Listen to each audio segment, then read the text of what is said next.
soy Carmen Campoy, soy fisioterapeuta y antropóloga y máster en cooperación internacional. Bueno, me presento para justificar un poco mi trabajo. Mi conferencia está basada, hablo más alto, está basada en lo que fue el trabajo de mi tesis doctoral sobre la fisioterapia, la discapacidad y la fisioterapia tradicional africana. Son dos alumnos de clase que no han tenido bastante, no me han aguantado bastante y vienen un rato más. Gracias, ¿eh? Bien. ¿Sí? Vale.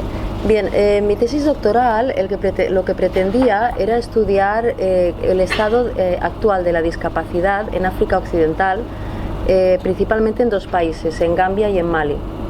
El estado de la discapacidad y con qué recursos se contaba para el tratamiento de la misma, recursos biomédicos y recursos no biomédicos. Entendemos por biomédico el sistema médico que tenemos aquí, el occidental, basado en el paradigma científico, y luego están otros muchos sistemas que nada, presentaré de una manera muy sucinta. Y bueno, en África, como en la mayoría de lugares del mundo, coexisten diferentes sistemas médicos. Entonces, ¿cuál era mi pregunta de investigación? ¿Es oportuno, siguiendo los dictados de la OMS? Desde el año 78 la OMS, en la Declaración de Alma-Ata, marcó el objetivo de integrar las medicinas tradicionales dentro de los sistemas institucionales de salud.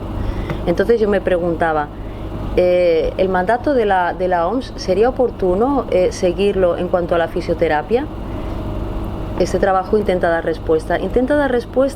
¿Y cómo damos respuesta a esta pregunta? Pues llegando a una valoración de la eficacia del tratamiento de la medicina tradicional en el campo de la discapacidad o en el campo de la fisioterapia. La valoración de eficacia pasa por la eficacia simbólica, que también te daré una pincelada, pero no me dedicaré a ello, y por la eficacia física, biomédica, que es lo que entendemos nosotros aquí por evidencia científica. ¿De acuerdo? Como les decía, el área de estudio fue Mali, que es este país grandote de aquí, y Gambia, que es este país chiquitín que está dentro de Senegal. Es básicamente un río, son unos 400 kilómetros de país en cuanto a lo largo, y a lo ancho pues está entre 70 kilómetros o algo así. Realmente en toda esta región de África Occidental existen estos países que, como ven, están marcados con regla y con escuadra. Son fronteras ficticias porque culturalmente y socialmente no existe esta división. Podemos encontrar las mismas etnias en diferentes países. Por ejemplo, los Mandinga los encontraremos en Gambia, pero encontraremos también en Senegal y en Guinea-Bissau. Bambaras, que es la etnia mayoritaria de Mali, vamos a encontrar también en otros países. La etnia bambara y la cultura bambara y la religión tradicional bambara y la mandinga tienen una fuente común, que es la mandé, la religión mandé, y esto se traduce luego mucho en la terapia. Para hacer este estudio me basé en las herramientas con las que cuento dada mi formación. Por un lado, la antropología. La antropología me ayuda sobre todo a entender lo que estoy viendo, a traducir lo que estoy viendo, a desprenderme de mi mirada etnocéntrica, que se dice, a mirar con los ojos de aquí, e intentar entender desde los ojos de allí y traducirlo. No sé si me explico. La etnografía es una ciencia que te permite hacer un trabajo en el terreno, te da herramientas para, como ahora veremos, para trabajar en el terreno.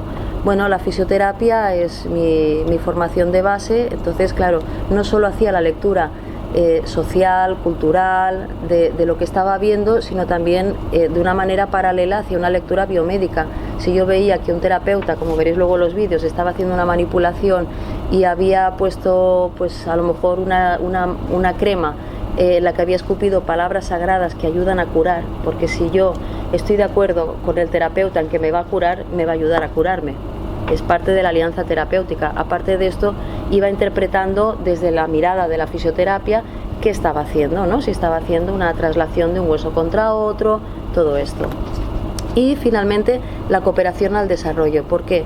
Porque este proyecto de investigación está adscrito a un proyecto de cooperación interuniversitaria que se llama Fisiàfrica, que lidera la Xarxa Vives d'Universitats, aunque desde la Universidad de Lleida siempre se ha empujado mucho, sobre todo el proyecto en Gambia. Este proyecto está en Gambia, en Mozambique, en Ghana, en Mali, y el objetivo que tiene es el fortalecer los sistemas médicos de países en vías de desarrollo, africanos, empezando en primer lugar por la fisioterapia. Entonces, allí donde no hay una formación universitaria en fisioterapia, nosotros intentamos crearla.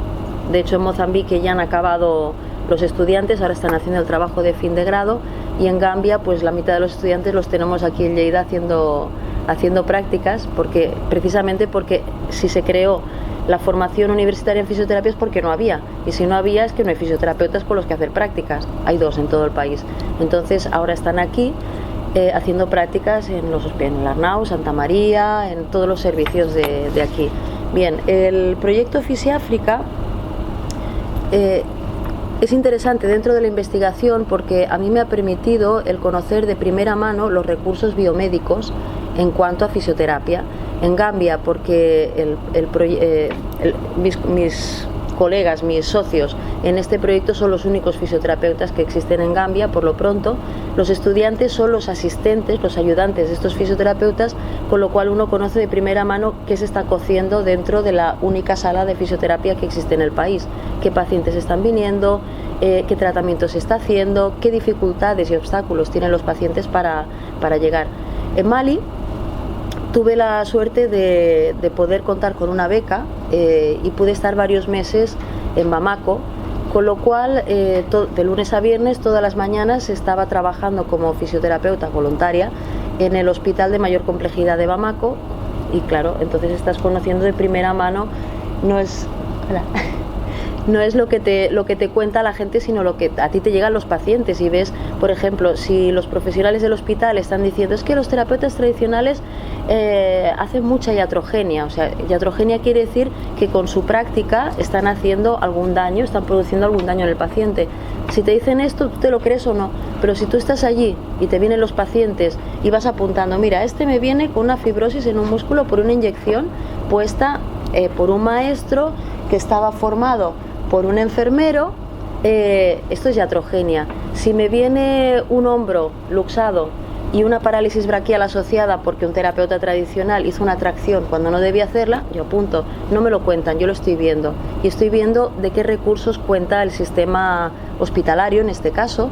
Si subo a planta de neurocirugía, estoy viendo cuál es el estado de las personas con una hernia discal. Bueno, pues la mayoría de ellos parapléjicos. ¿Por qué? Pues esto aquí no ocurre, ¿no?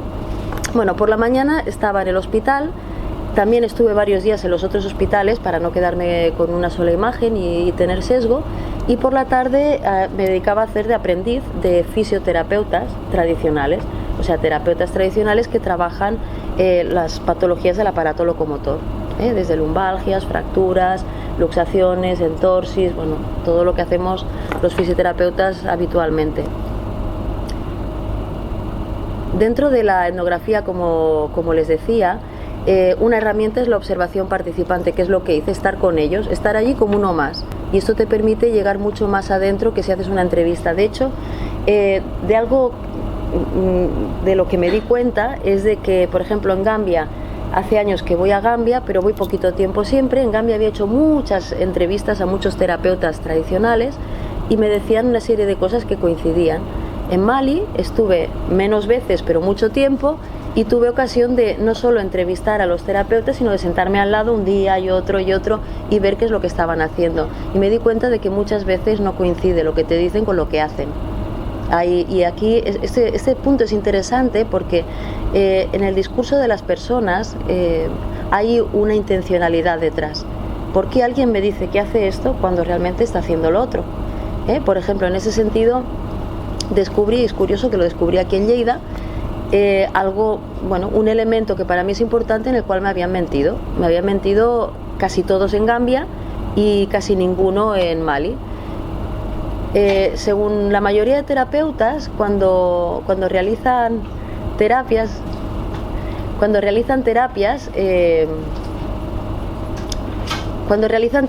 utilizan palabras sagradas del Corán. Sin embargo, en Mali me di cuenta de que muchos de ellos utilizaban palabras secretas del secreto mandé, que es un secreto, son palabras ancestrales, son preislámicas, son previas al Islam. Hay que decir que hasta finales del año pasado, en que cayó la dictadura de Gambia, bueno, hubo elecciones y ganó democráticamente otro ahora presidente, Adama Barrow. Llevaba ese país 25 años con una dictadura donde el presidente, Yahya Jammeh, era muy fanático, era un musulmán muy fanático. La gente, por supuesto, tenía miedo de decir ciertas cosas. También, no solo miedo, Gambia es un país mucho más islamizado que Mali, que también es musulmán, pero no es tan islamizado. Entonces, el utilizar elementos preislámicos es pecado. Hay una doble moral, un doble discurso, pero hay un sector de la población que se puede permitir más el lujo de jugar con todo eso y hay otros que lo ocultarán más. Y digo que me di cuenta de que me mentían aquí en Lleida porque de los montones de terapeutas que entrevisté en Gambia, todos decían que utilizaban palabras sagradas del Corán, todos. Y justo aquí, en Lleida, tenemos a un miembro de la familia de traumatólogos tradicionales o de fisioterapeutas tradicionales más reputada de Gambia. Y fue él, aquí al lado, en el rectorado, que me dijo que él utilizaba palabras que no sabía qué significaban, que eran palabras que no conocía, no eran árabe, no eran sarajule, él es sarajule, no eran sarajule, eran palabras de las cuales no conocía el significado y que se las había dicho a su abuelo, un jina, que sería como un espíritu, para entendernos, dentro del Islam. A partir de esta información, claro, tenía una pregunta que no tenía antes. Empecé a preguntar y entonces empecé a descubrir que en Gambia también utilizan palabras del secreto mandé, del secret noir, preislámicas. Y a partir de aquí fui conociendo que tanto en Mali como en Gambia se considera que el Corán es bueno para curar la mayoría de enfermedades, pero no para las fracturas. Para las fracturas está más indicado el secreto mandé y esto es algo común y en Senegal también lo he encontrado. Bueno, otra herramienta, las historias de vida, que te permite, sobre todo a pacientes, te permite entender cuál ha sido el recorrido de los pacientes, ¿no? En qué momento han tenido una fractura, cuándo han ido al hospital, qué ha pasado en el hospital, y cuál es la accesibilidad real, ¿no? Porque si tú hablas con un terapeuta tradicional te dirá que aquello es una maravilla. Si hablas con un médico, un fisioterapeuta, biomédico, te dirá que es la panacea, pero la realidad está en el itinerario que sigue el paciente a la hora de la verdad. Entrevistas y, por supuesto, todo sustentándolo en una búsqueda bibliográfica enloquecedora, ¿no? Porque cuando empiezas a hurgar empiezan a salir cosas y es una locura. Bueno, ese es el proyecto Fisiáfrica del que os hablaba, que permite que vayan alumnos de fisio de la UDL, vayan a Gambia en verano y estén trabajando conjuntamente con los alumnos gambianos. De hecho, esta foto es de un tratamiento en Bayacunda, un alumno de aquí de la UDL y un alumno gambiano haciendo tratamiento conjuntamente en una cicatriz. Vale, para entrar en antecedentes dices, ¿y bueno, por qué vas a estudiar la discapacidad? Pues igual no hay, o igual no es un problema, ¿no? A mí me ha pasado de ir a algún lugar del mundo y decir, yo me dedico al tratamiento de esta patología, y decirme, hey, aquí no hay. Y decir, anda que no hay.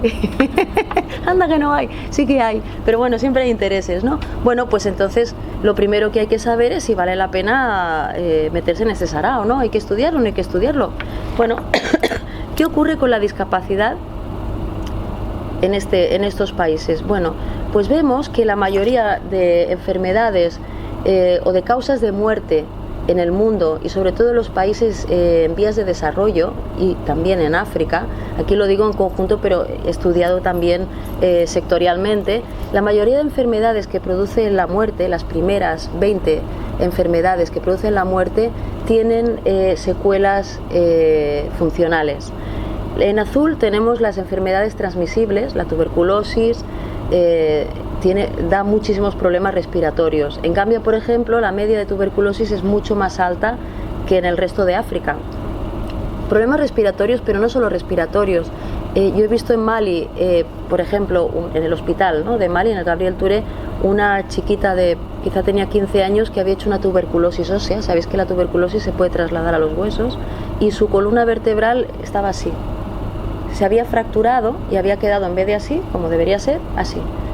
Obviamente parapléjica. Esto nos ha ocurrido aquí en Granada, un paciente gambiano que ya vivía en Granada, padecía una tuberculosis ósea que no se había manifestado, pero entonces hizo una inflamación de la columna, de una espondilodiscitis, una inflamación del disco. En un momento en que le estaban haciendo una resonancia en Granada, una resonancia, hizo una hiperextensión de cuello y se quedó tetrapléjico. La tuberculosis ya la traía de Gambia, ahora está tetrapléjico. De hecho, con la médico de Granada estamos mirando cómo conseguir que él quiere volver a su tierra, que pueda tener un mínimo de atención, que pueda sobrevivir en Gambia, ¿no? La neumonía, bronquiolitis en esta época, después de las lluvias. La bronquiolitis en los niños de menos de un año, muy común. Se llenan de mocos y si no se les ayuda con fisioterapia respiratoria a sacar la mucosidad, pues se les infectan, hacen una sepsis y se mueren. El SIDA con todas las secuelas neurológicas que llega a tener. La malaria cerebral, una maldición bíblica. Allí hay una gran prevalencia de malaria, tanto en Mali como en Gambia. Hay un tipo de malaria, la cerebral, que lo que hace es que no llegue el riego. Bueno, la malaria actúa sobre la sangre, ¿vale? Y hace que no llegue la sangre al cerebro, y cuando el niño llega al estado de coma, ya queda con secuelas irreversibles en la mayoría de casos. O sea, los niños te llegan de pediatría. Yo cuando estaba en Mali veía, en pediatría tenían a 4 niños por cada camilla. Muchos de ellos se morían, otros quedaban pues o ciegos o quedaban así, quedaban en una postura descerebrada que se llama. Bueno, pues esto merece fisioterapia también, ¿no? En cuanto a las enfermedades no transmisibles, la hipertensión arterial es endémica. Si la juntamos con diabetes, que tenemos más abajo, es muy fácil el llegar a un ictus, a una hemiplegia. Es muy común la hemiplegia y en edades muy tempranas. La asfixia perinatal y traumatismos durante el parto. Las mujeres tienen muchos hijos, además empiezan a tenerlos muy jóvenes, con lo cual, con pelvis inmaduras, el feto, cuando en el momento del parto, es muy fácil que tenga sufrimiento fetal. Son muchos los casos de parálisis braquial, que nacen con el brazo paralizado, y muchos otros también de parálisis cerebral. No sé si conocéis la parálisis cerebral. Sí, la parálisis cerebral infantil es muy común. Accidentes de tráfico, sobre todo en Mali, donde la circulación no está nada regulada, es un espanto realmente. Yo no he visto un país donde sea tan peligroso incluso ser peatón. La diabetes, que ya le he comentado, que también puede desembocar en una amputación si no se cuida el pie diabético, sobre todo. Y la desnutrición infantil, por lo que llaman el dilema del destete. En estos países donde las mujeres tienen tantos hijos, muchas veces cuando el crío es pequeño, la principal fuente de nutrición que tiene es la leche materna, pero si la madre se queda embarazada muy pronto, deja de darle leche. Entonces hay muchísimos casos de desnutrición infantil que comporta retraso psicomotor. Niños que igual tienen 2-3 años, no andan, no hablan. Esto es bastante común. Bueno, así a voz de pronto dices, bueno, pues las enfermedades prevalentes tienen secuelas funcionales, ¿no? Pues quizás sí que hace falta la rehabilitación. Aquí hay algunos datos que no pretendo tampoco que los leáis, pero son datos de estas enfermedades que acabo de mencionar, primero en Gambia, luego os mostraré en Mali, donde se ve la diferencia entre las personas que padecen estas enfermedades y las que y mueren, y las que lo padecen y no mueren. Hay un decalaje importante. Por ejemplo, tenemos en tuberculosis un 1,56%, en malaria un 29%, niños con capacidad en general entre 0 y 18 años un 1,5%, o sea, 7.470 niños en Gambia que tienen discapacidad. Estos datos nos indican que estas enfermedades que acabo de mencionar, que son prevalentes, son graves en muchos casos, no producen siempre la muerte. Entonces, todas las políticas sanitarias internacionales, de cooperación internacional, siempre han ido dirigidas a la prevención, lo cual está bien, pero nunca nadie ha hablado de las secuelas. ¿Qué pasa con la gente que lo padece y no muere? ¿Qué pasa? Es como un vacío, ¿no? Es algo que no se ha tratado nunca.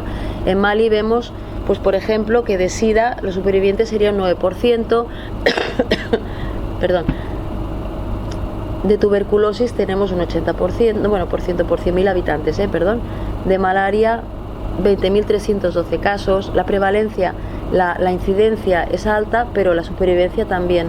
Nadie habla de estas personas que quedan con secuelas, malaria cerebral sobre todo. Bueno, hasta ahora hemos visto que la discapacidad existe, ¿no? Se puede justificar que existe, que es importante, que es preocupante. Aparte de existir la discapacidad, ¿por qué es interesante el intentar tratarla? Pues bueno, sí, pues también, bueno, no pasa nada.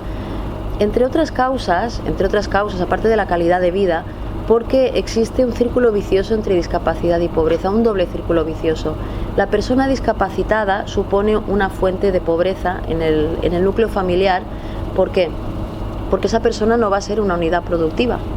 Pero es que la persona que la está cuidando tampoco va a ser una unidad productiva. Estamos hablando de lugares donde la economía es una economía de subsistencia.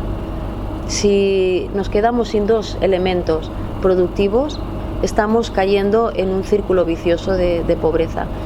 Y por otro lado, la pobreza provoca mayor discapacidad. ¿Por qué? Porque en ambos países nos encontramos ante sistemas de salud públicos de copago.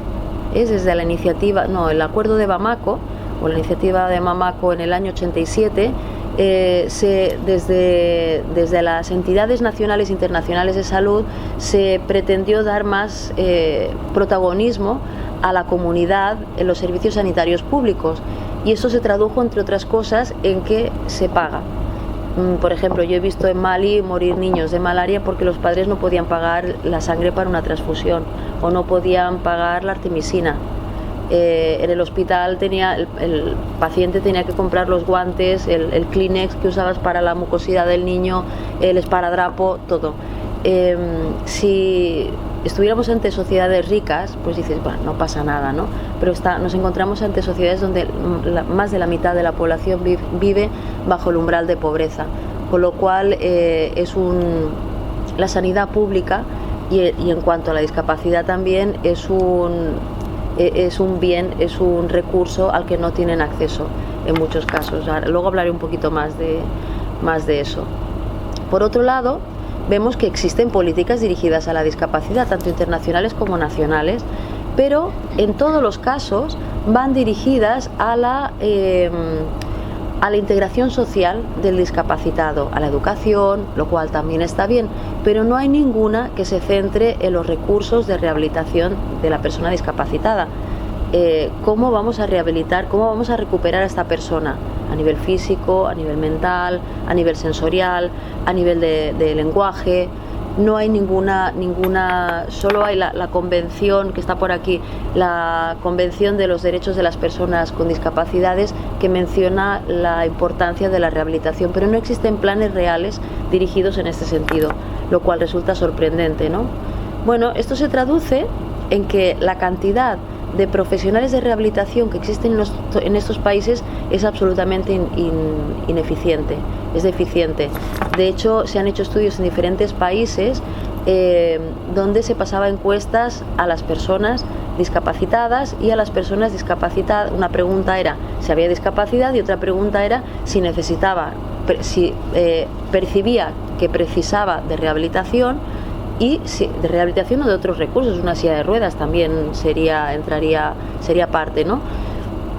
Y si tenían acceso, si había discapacidad, si tenían necesidad y si la necesidad estaba cubierta. Y lo que se veía es que la tercera parte de las personas, solo una tercera parte de las personas con discapacidad tenían acceso a los recursos necesarios. 2/3 no llegaban. Aquí en España, por ejemplo, todo discapacitado tiene acceso a los recursos, todo. En cuanto a fisioterapia, dices, bueno, ¿y por qué te empeñas con la fisioterapia? Bueno, porque yo soy fisioterapeuta, claro, es lo mío. Pero dices, bueno, pues si ya hay, no pasa nada. Pero es que no hay. En esta gráfica, está muy pequeñita y no la debéis ver, pero si vemos cuál es la recomendación de la OMS de ratio de fisioterapeutas por población, la recomendación es de 10.000 de 8,3 fisioterapeutas por cada 10.000 habitantes. En España estamos sobre los 7, estamos cerquita, no está mal. Y en países como Mali, Gambia o muchos otros africanos en vías de desarrollo nos encontramos en una ratio no de 8, no de 7, sino de 0,03, 0,05, 0,02. Bueno, los números hablan por sí mismos, ¿no? Bueno, hasta aquí lo que son los servicios, lo que serían los recursos de los que se dispone en cuanto a fisioterapia. Decir también que se da una situación extrañísima, porque en Gambia no hay fisioterapeutas, hay 2 en este momento, más los que acabarán este año, que entonces habrá más, la ratio subirá, pero por lo pronto hay 2. Sin embargo, me acuerdo en el 2015, en diciembre del 2015, el Ministerio de Salud hizo una dotación de material para el servicio de fisioterapia. Allí tienen aparatos chulísimos, pero no hay ningún fisioterapeuta que los use, porque los 2 fisioterapeutas que hay, uno está en el despacho porque es el coordinador, es el jefe, y la otra está haciendo visitas, pero quien trata a los pacientes son asistentes que tienen una formación de meses. Sin embargo, en Mali, que sí que hay fisioterapeutas, porque desde los años 70, bueno, pues se vio la necesidad, llegó gente europea que empezó a promoverlo y existen, a ver, no muchos, porque Mali, como habéis visto, es un país muy grande, están centralizados en la capital, en Bamako, pero a ver, los haylos, sin embargo, no tienen ningún recurso, ninguno es ninguno. Si el esparadrapo que usan lo pone el paciente, el aparato de corrientes o el foco de calor que usan se lo traen de casa, es suyo. No hay nada. De hecho, he quitado las fotos de los centros, pero son, bueno, pues están bastante justitos de recursos. Esto en cuanto a la fisioterapia biomédica. Abrimos un poquito el diafragma, ¿no?, de la foto. En estos países no existe solo el sistema biomédico, no existe solo la fisioterapia biomédica. En estos países, en ambos países y en los demás africanos, están, o en muchos de los otros, están conviviendo el sistema biomédico, el nuestro, el de los hospitales, la medicina profética, que es la medicina propia del Islam. Es una medicina antiquísima, muy basada en la fitoterapia y en la nutrición. Hay muchísimos productos de nutrición y también basada en versos del Corán. Tiene esta mixtura, ¿no?, entre la parte más espiritual y la parte más física. Y luego está la medicina tradicional, considerada en este caso como la medicina preislámica, que sería la medicina que ya existía antes de que esos países se islamizaran sobre el siglo XI, más o menos. La realidad es que estos diferentes sistemas médicos no coexisten en igualdad de condiciones. Hay, como en la mayoría del mundo donde existe el sistema biomédico, hay una hegemonía del sistema biomédico y los demás están en una situación de subalternidad. La realidad es que no se utiliza un sistema médico u otro, sobre todo si hablamos del profético, del musulmán, y del tradicional, no, están mezclados. Cuando tú ves actuar a un terapeuta, si eres capaz de hacer la lectura, estás viendo que está utilizando elementos musulmanes, elementos preislámicos, mandé. Incluso entre el sistema biomédico y el tradicional también hay una conjunción, porque los propios terapeutas tradicionales también te utilizan pomadas antibióticas, betadine, también dan pastillas, dan fármacos.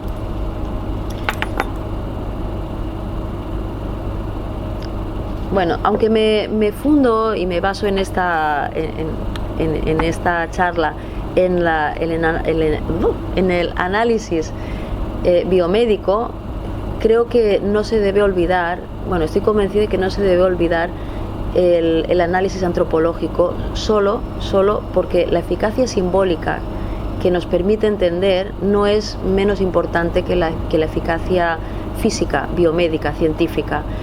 La eficacia simbólica, a ver, eficacia significa que yo hago algo que le resulta eficaz a la otra persona. Tienes dolor, te quito el dolor. Tienes una gastritis, pues te quito la gastritis. ¿Cómo te la quito? A veces es lo de menos, lo importante es que te la quito. Esto pasa por la eficacia simbólica. Aunque nosotros aquí, dada nuestra mentalidad científica, tenemos como una prisión, ¿no? Nuestra prisión es el que todo lo que no sea medible es positivista, todo lo que no sea mesurable no existe. Nos permite entender muchas cosas, de las cuales solo quiero mencionar dos que creo que son vertebrales. Una es lo que significa estar enfermo. Pensamos que estar enfermo significa tener un problema bioquímico, un problema celular, tener un problema en el bazo. No, hay diferentes conceptos y todos ellos hacen referencia a lo que significa estar enfermo. Kleiman lo diferenció en lengua inglesa muy bien, porque diferenció entre disease, illness y sickness. Disease sería lo que entendemos por la patología física, una fractura, pues otra vez una gastritis, una infección. Illness significa la experiencia del propio paciente de su propia enfermedad. ¿Qué siento yo? ¿Cómo me represento yo mi propia enfermedad? Y sickness viene a decir cuál es la construcción que hace la sociedad de esa enfermedad. Esto es importante porque, por ejemplo, dentro del proceso de curación, cuando a una persona se le cura el hígado, no está curada. Está curada cuando consigue integrarse socialmente, cuando consigue volver, fijaros, en gente que conozcáis con alguna enfermedad, cuando consigue integrarse a su trabajo habitual,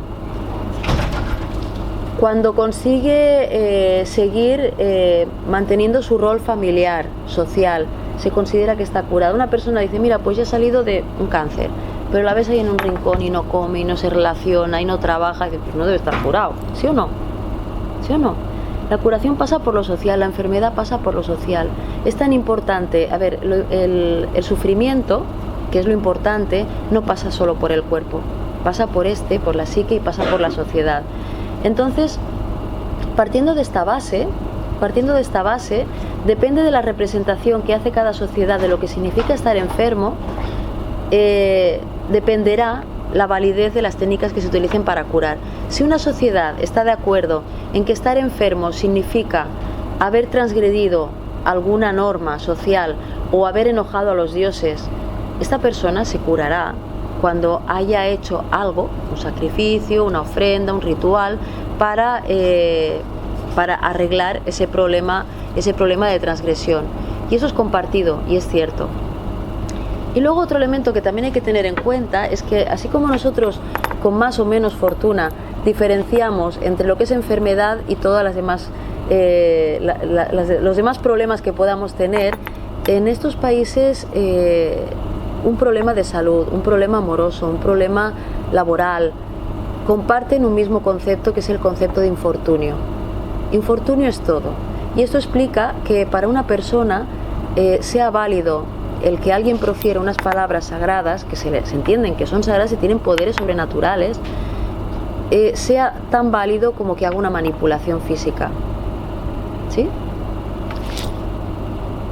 ¿Me seguís? ¿Sí? Bueno, ahora partiendo de esto, porque nos ayuda un poquito a entender, ¿no?, lo que existe allí, tenemos tanto en Gambia como en Mali, tenemos lo que yo llamo fisioterapeutas tradicionales. En Mali y en Gambia, como es un país anglosajón, porque fue colonia inglesa, les llaman Seterbon, arregladores de huesos, y en Mali les llaman traumatòleg tradicional, ¿no?, traumatólogos tradicionales. Vemos en el caso de estos fisioterapeutas tradicionales que, igual que en el resto de terapeutas tradicionales, siguen habiendo sincretismos y apropiaciones, sigue habiendo una mezcla riquísima, brutal, de técnicas y de conceptos, que unos vienen del sistema biomédico, otros vienen del sistema médico musulmán y otros vienen de lo que sería la tradición preislámica. Y algo muy interesante que empieza ya a dar luz a mi pregunta, ¿no? La accesibilidad. La eficacia pasa por la accesibilidad. Si yo soy muy bueno, yo soy un terapeuta buenísimo, pero resulta que vivo a 2000 kilómetros de aquí, o bien soy carísimo y no puedes pagármelo, de poco te sirve que yo sea muy bueno. La accesibilidad es un elemento básico dentro de la eficacia de un profesional. ¿Y qué vemos en cuanto a accesibilidad? Veamos, la accesibilidad económica. Pongamos un ejemplo. En Mali, para llegar a hacer tratamiento de fisioterapia, el paciente, por ejemplo, tiene una fractura o cualquier otra patología, Para poder entrar al hospital tiene que pagar 2000 francos céfar. Contad que 1 € son 650 más o menos, pero no hace falta que traduzcáis porque voy a hacer la comparativa entre el terapeuta tradicional y el sistema biomédico en CEFAR todo el rato. 2.000 francos CEFAR para que te visite el médico y te haga el ticket de entrada al hospital. Ve que tienes igual una fractura, te hace una radiografía, 7.500 CEFAR por una radiografía. Si te tiene que hacer una radiografía frontal y otra sagital, 7.000 más 7.000. Si te tiene que hacer una resonancia, 15.000. Y luego, si tienes que ir a fisioterapia, son 1.500 CEFAR por cada sesión. Si haces 10 sesiones, 15.000 CEFAR. Ir sumando, ir sumando. Veamos qué ocurre con el fisioterapeuta tradicional. Existe la creencia en esos países de que el terapeuta tradicional en general debe cobrar la moneda más pequeña circulante. ¿Por qué? Porque el terapeuta no es más que un vehículo. Quien cura es Dios o es lo sobrenatural. Entonces es una falacia el que uno se enriquezca porque no es tu mérito. Tú eres un vehículo. ¿Qué ocurre? Que la moneda más pequeña circulante es muchísimo, muchísimo más pequeña. Yo que estaba sentada al lado de los terapeutas no cobraban la más pequeña, pero te cobraban 500 CEFAR, 200 por cada sesión a sesión, sin tener que ir al médico ni las radiografías ni todo eso. Si os ponéis a sumar, dices, bueno, es que la gente se puede pagar a este terapeuta, pero el otro ya puede ser puede ser maravillosísimo, que es que no llegas, no pueden. A nivel geográfico, ¿habéis visto cuál es la ratio de fisioterapeutas? Es ínfima, es casi inexistente. Sin embargo, se considera que existen 500 terapeutas tradicionales por cada 100.000 personas. La ratio es altísima. Hay muchísimos terapeutas tradicionales y están esparcidos por toda la comunidad, están en todas las comunidades. A nivel temporal, el fisioterapeuta trabaja de lunes a viernes, de 8 de la mañana a 3 de la tarde. El terapeuta tradicional tiene también horas de consulta marcadas, pautadas, pero hace servicio a domicilio en todas las urgencias. El terapeuta tradicional, yo he ido con este hombre que sale en la foto, salen todas, Musa Ñaré, fue mi principal maestro. He ido en domingo, coger la moto y salir de Bamako a visitar a un paciente porque lo necesitaba. A las 10 de la noche ir a ver un paciente porque lo necesitaba. Esto aquí lo hacemos, los fisioterapeutas tenemos servicio a domicilio, pero allí no lo hay. Bueno, pues la accesibilidad temporal. Bueno, y aquí empezamos a ver que quizás sí que vale la pena, ¿no?, el tener en cuenta este recurso. ¿Y qué hacen estos terapeutas? ¿Con qué cuentan? ¿Qué herramientas tienen? Pues tienen el secreto. Tienen las palabras sagradas o las palabras secretas del secreto mandé, que son mágicas. En una sociedad donde la magia existe, que está presente, donde el componente religioso es muy patente, está atravesando todos los momentos de la vida, esto es importante, es un elemento muy importante. Aquí no lo tenemos, hemos perdido ese sentido, ¿no?, que da la religión y da la magia. Allí, como es algo real, es algo muy, muy real, cuenta mucho. El secreto en la fitoterapia, también utilizan mezclas de plantas, que de esto hablaré ahora en la siguiente diapositiva un poquito más, porque es quizá lo que está, quizá no, es seguro, es la línea de trabajo de la medicina tradicional africana que está más estudiada y más validada. Utilizan medios físicos, como veremos ahora, como el calor, y utilizan la terapia manual, y por eso tengo muchas ganas de enseñaros tengo tiempo, sí, de enseñaros los vídeos que no llego a enseñar nunca porque hablo demasiado, pero hoy sí que los voy a enseñar porque no voy a hablar tanto. Es verdad, no los digo siempre, pero hoy sí. Bueno, solo poneros algunas diapositivas donde se ven algunos artículos científicos sobre fitoterapia africana. La fitoterapia africana está muy estudiada, está tan estudiada. ¿Por qué? Dices, uy, qué curioso, ¿no? Que son románticos. No, porque interesa, porque a las empresas farmacéuticas les interesa conocer estos componentes porque son eficaces, son buenos. Incluso hay un fenómeno bien extendido que es el fenómeno llamado biopiratería, por el cual los derechos intelectuales y las patentes de estos terapeutas, que son gente de pueblo, son gente iletrada, muchas veces se los roban las empresas farmacéuticas. Es algo muy denunciado, pero bueno, existe. Bueno, en este gráfico vemos que la terapia tradicional en el caso de la fitoterapia, la está utilizando muchísima población en el mundo. De hecho, en el mundo se considera que el 80% de la población utiliza la terapia tradicional. El 80%. Aquí lo desglosamos por países. Lo que entendemos por terapia tradicional en China será la medicina tradicional china, en los países árabes será la medicina islámica o profética, en los países de África subsahariana será medicina profética, será la medicina pentecostal, evangélica pentecostal, porque la mayoría de países africanos no son Mali ni Gambia, que son muy musulmanes, pero muchos otros están más cristianizados que islamizados, y ha habido en las últimas décadas una gran proliferación de la iglesia evangélica pentecostal, y es una gran herramienta de curación. Esto en los países africanos, pero en Europa y en los países que decimos del primer mundo, ¿no? Los países occidentales, también se utiliza muchísimo. Como veis, en Canadá el 70% de la población, en Australia el 48%, es que no lo veo bien, en Francia el 40 y pico también utilizan terapias. Claro, aquí le llamamos terapias alternativas, porque la terapia tradicional nuestra se ha ido apagando. Los hueseros, los curanderos, los sanadores, dada la gran fuerza y poder que tiene el sistema biomédico en nuestras tierras, se han ido muriendo, se han ido apagando, o bien se han visto la necesidad de inflarse de títulos, de quiropraxia, de esto, de lo otro, para legitimarse de alguna manera, pero de alguna manera se sienten incluso perseguidos. A mí algunos de los pocos que he podido llegar a conocer, me han dicho que se han sentido en peligro de que los metieran en la cárcel. Claro, aquí tiene una gran fuerza el sistema biomédico, para bien y para mal. Bueno, estos serían algún tipo de técnicas, lo paso.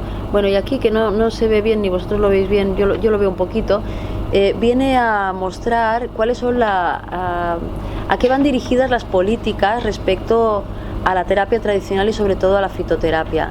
En muchos países, siguiendo el mandato del que os hablaba antes de la OMS, han seguido algunas políticas para registrar los productos, para registrar a los propios terapeutas, para respaldar la investigación. Se está haciendo, pero de una manera muy, muy dispar.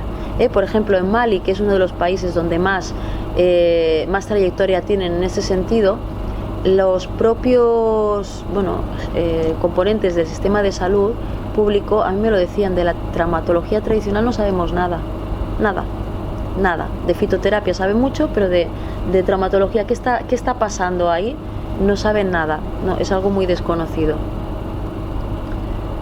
Bueno, y aquí en este gráfico lo que nos muestra es que el problema no es que sean eficaces, es que no se hacen estudios, o no se hacen suficientes estudios. Esto en nuestra profesión, en la fisioterapia, también cuando nos ponemos a hacer búsqueda bibliográfica sobre alguna técnica, y es desmotivador porque ves que dice no hay evidencia científica, de tal no hay evidencia científica, no hay evidencia científica. ¿Yo qué estoy haciendo? No es que no sea bueno, no es que no sea bueno, es que no está estudiado de una manera seria. Pues aquí pasa igual, no es que no sea bueno, es que no está estudiado en la mayoría de casos de una manera seria. Bueno, estas son algunas asociaciones que está por ejemplo Prometra, la asociación de la cual es presidente en España el doctor Crepi, al que no hemos podido ir desgraciadamente. Hay muchísimas asociaciones internacionales que están trabajando en ese sentido, ¿no? En la regulación y en la investigación de la fitoterapia en el mundo, y africana también. Bueno, dicho esto, y ya para acabar, y ya voy poniendo vídeos, ¿cuál es la eficacia física? ¿Por qué digo que las terapias que utilizan estos fisioterapeutas tradicionales son eficaces desde el punto de vista biomédico, ¿no? Bueno, pues una de las actividades que hice fue hacer un seguimiento de casos. Seguí aproximadamente unos 70 casos tratados por este señor, por Moussa Niaré, durante varios meses. La mayoría de pacientes padecían fracturas, un 60%, un 20% luxaciones, entorsis, un 11%, desplazamientos, capsulitis. Yo lo que hacía era, como estaba sentada al lado suyo, veía lo que hacía, lo grababa en muchos casos, iba anotando cada día, siguiendo varias variables que marcan el estado del paciente, iba anotando cómo estaba el paciente, y es un día y otro, como hacemos aquí, ¿no? ¿Y cuál fue el resultado?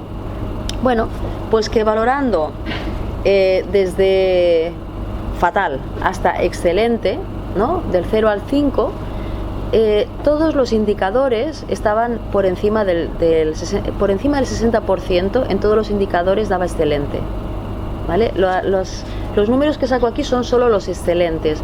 En cuanto al dolor, el 64,4% de pacientes el resultado era excelente, lo cual quiere decir que había desaparecido el dolor. La tumefacción, el 66%.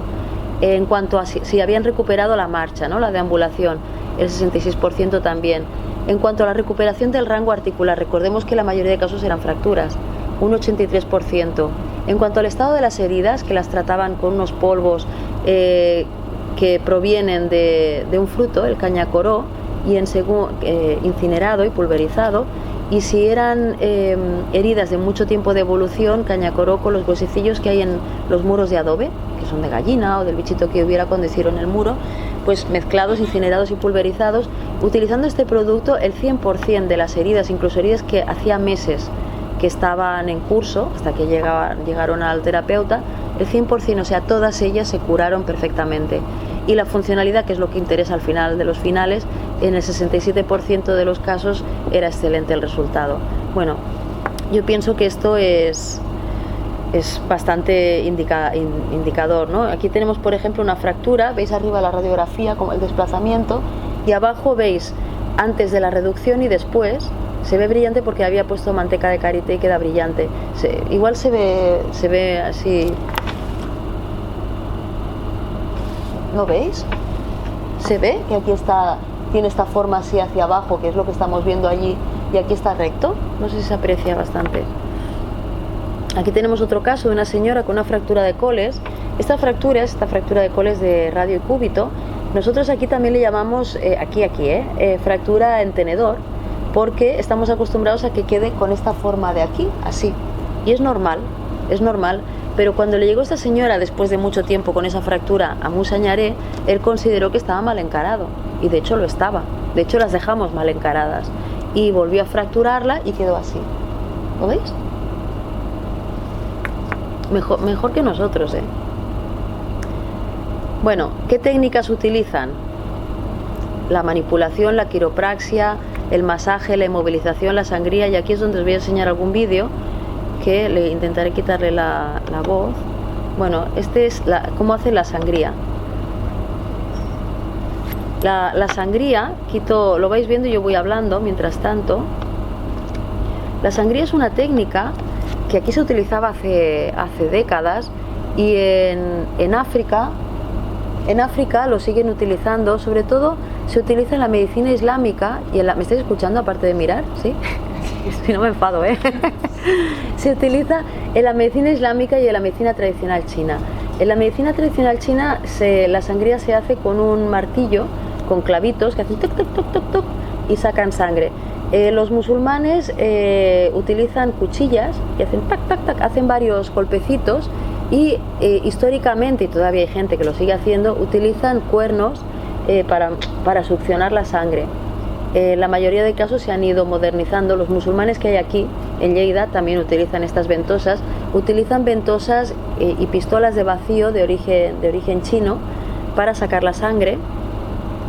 Es curioso porque la sangría es un medio que yo he podido observar que es útil, y se me ocurrió hacer una búsqueda bibliográfica a ver qué pasaba, y encontré que había muchísimos artículos científicos, y no necesariamente escritos en los países árabes ni en China, sino escritos en Australia, en Suiza, en países occidentales, donde se evidenciaba el efecto terapéutico de la sangría en problemas como lumbalgia, en neuralgias, en hipertensión arterial, en muchas patologías, patologías también cutáneas, por el efecto mecánico y por el efecto histoquímico, por el cambio químico que produce. O sea, realmente tiene una gran evidencia, pero nosotros vemos esto, igual os mareáis. ¿Pero por?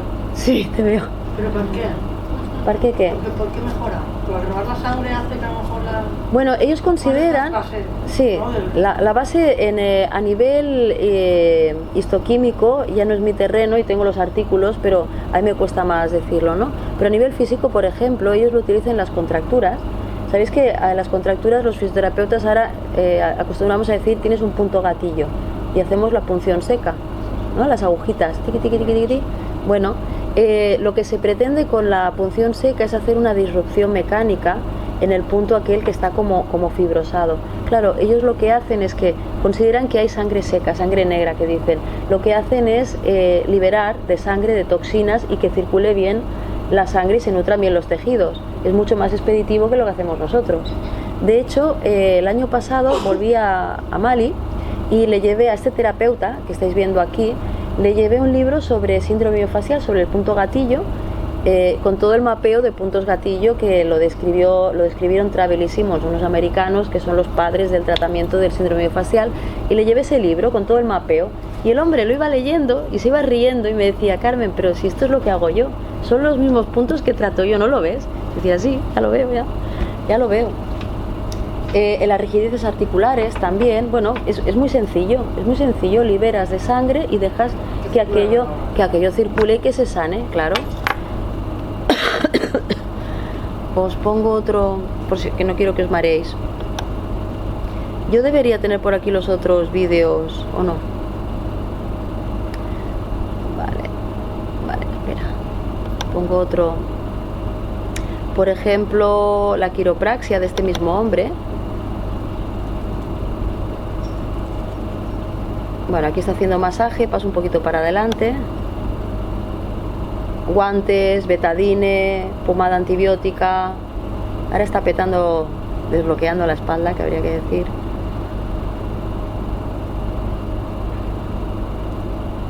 A ver si aquí lo cambio.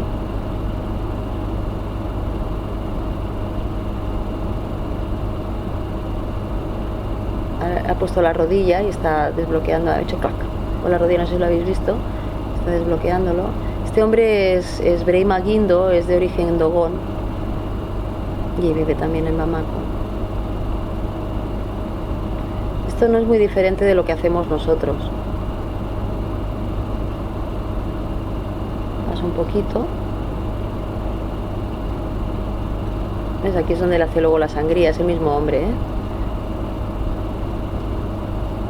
¿Ves? Le hace lo mismo, no sé si por aquí sigue haciendo...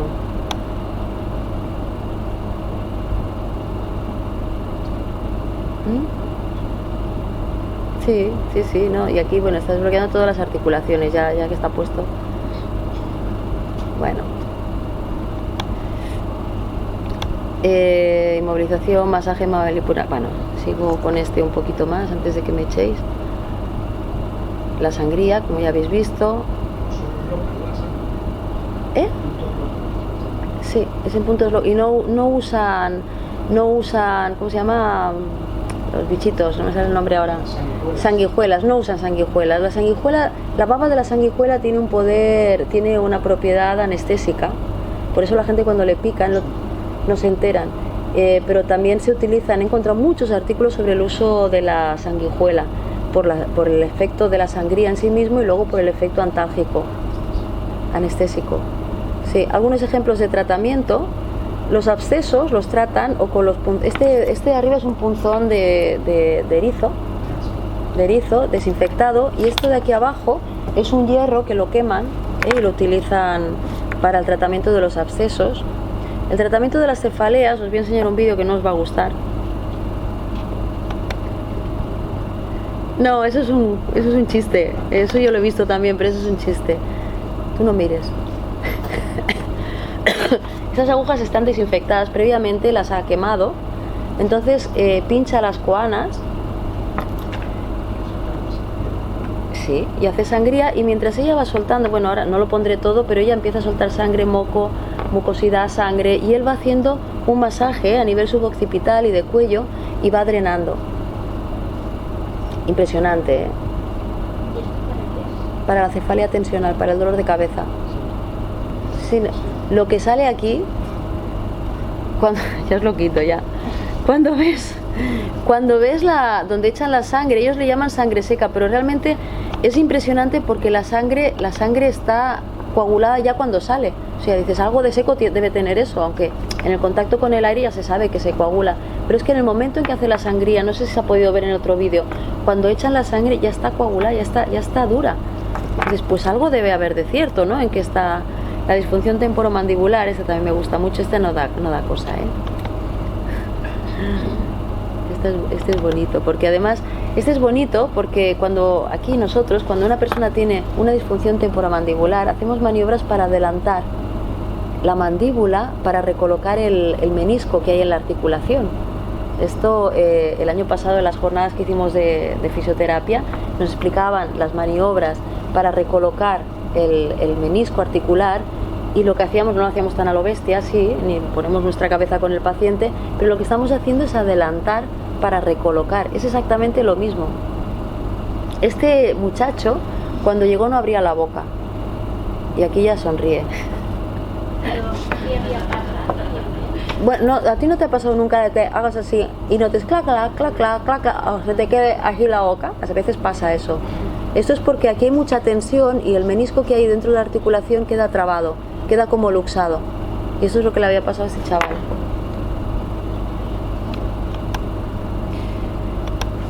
¿Qué más tenemos? Bueno, el tratamiento de las fracturas. Tenemos por aquí, en cuanto al tratamiento de las fracturas, antes de, y luego os explico esto y os enseño el último vídeo, el tratamiento de las fracturas, porque esto sí que quiero decirlo.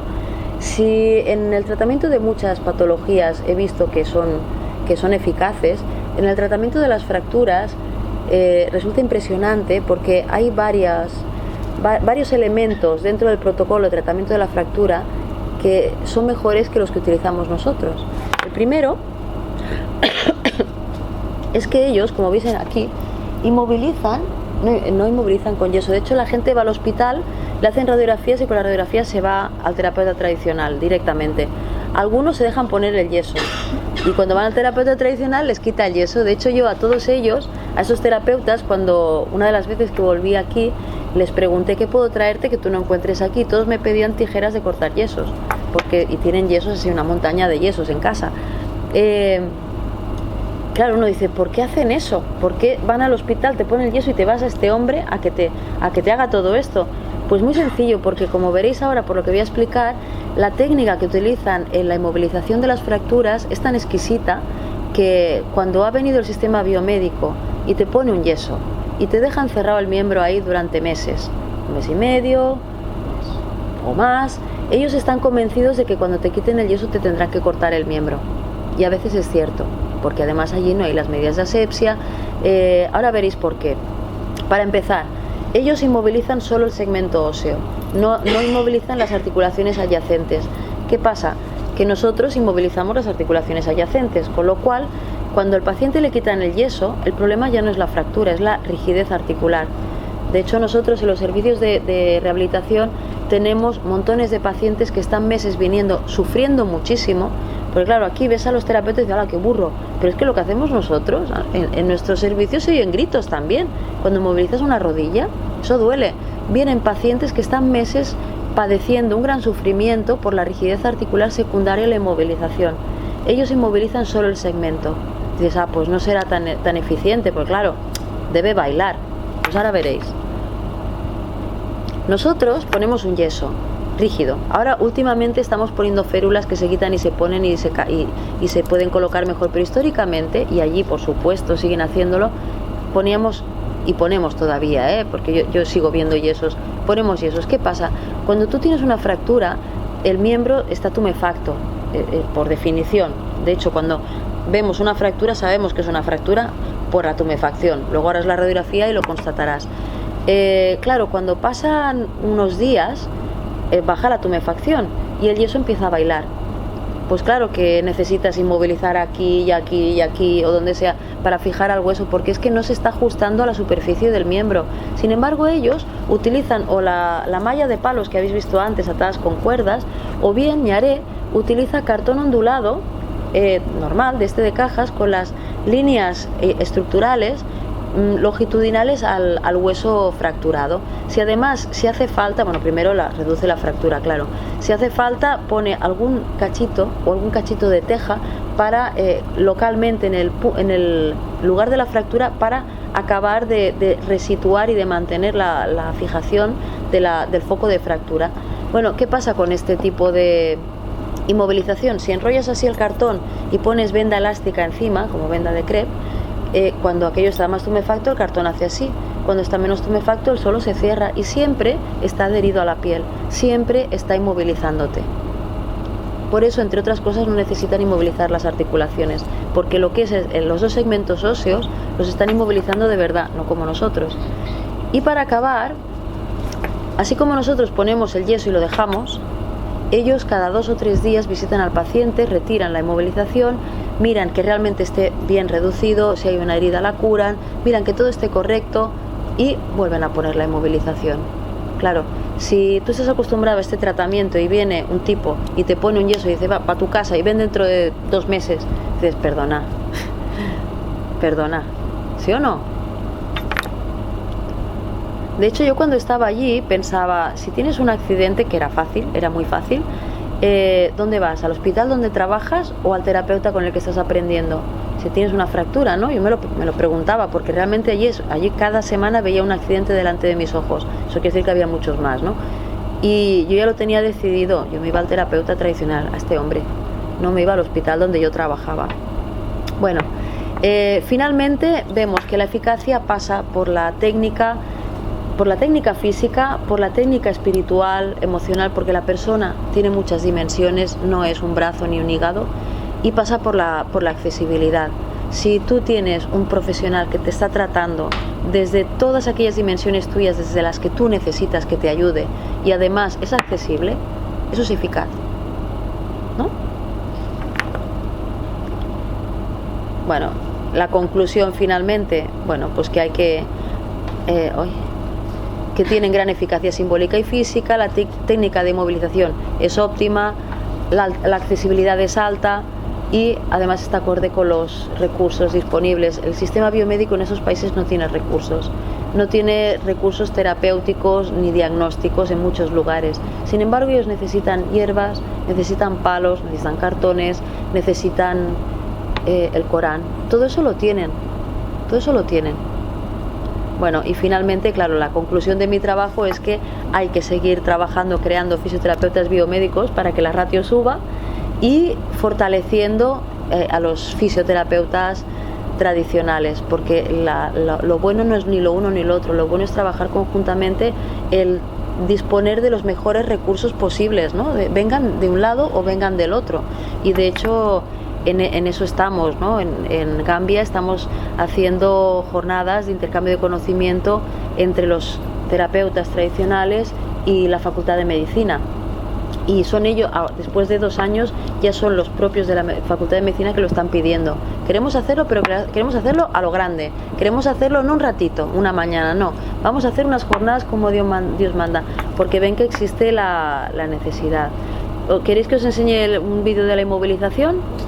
Venga, y ya me voy, ¿eh? Este es ñaré, bueno, este está torcido. No sé si con este programa se puede destorcer. No. Bueno, os ponéis así. Pero un poco así. Puedo poner el proyector así. ¿Se entiende, no? ¿Se entiende? Este era un niño con una fractura de tibia y peroné.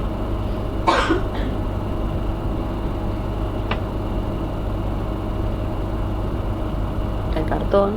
La venda es como la venda de crepe, es venda elástica, no adhesiva.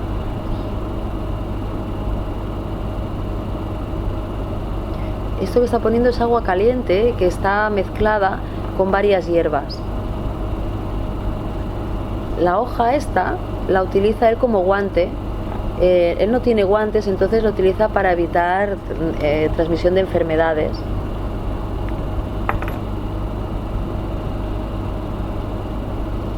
Y ahora ha hecho así porque tiene la crema de karité con palabras sagradas del Corán y palabras secretas del secreto Mandela, tiene aquí, pero él no hace así, él hace así. ¿Por qué hace así? Y un día se lo pregunté, ¿no? Pensé, ¿será porque esta es la mano buena y esta es la mano, la impura, ¿no? Para los musulmanes. Pues no, señor. Hace así porque así, cuando pasa por delante su mano, hace como una pantalla frente al paciente, y si el paciente fuera brujo, estaría protegiéndose del paciente. Aquí entra en juego todo, porque todo es real allí, de verdad. La realidad es eso, la realidad es eso. Y la realidad, en cualquier caso, no es más que lo que yo percibo. ¿No os ha pasado nunca de ir de viaje o ver una película a la otra persona y luego dices, hostia, pues si no estábamos en el mismo sitio? La realidad es lo que yo percibo. Si la realidad está impregnada de magia y de Dios, esa es la realidad. Bueno, pues ya está. Esta es la casa de Ñaré. Son 7 hermanos y los 7, de 4 a 6, lunes, miércoles y viernes, hacen una media de 20 pacientes cada uno. Aquí ya estaba acabando, ya no quedaba casi nadie, más las urgencias, emergencias y todo eso.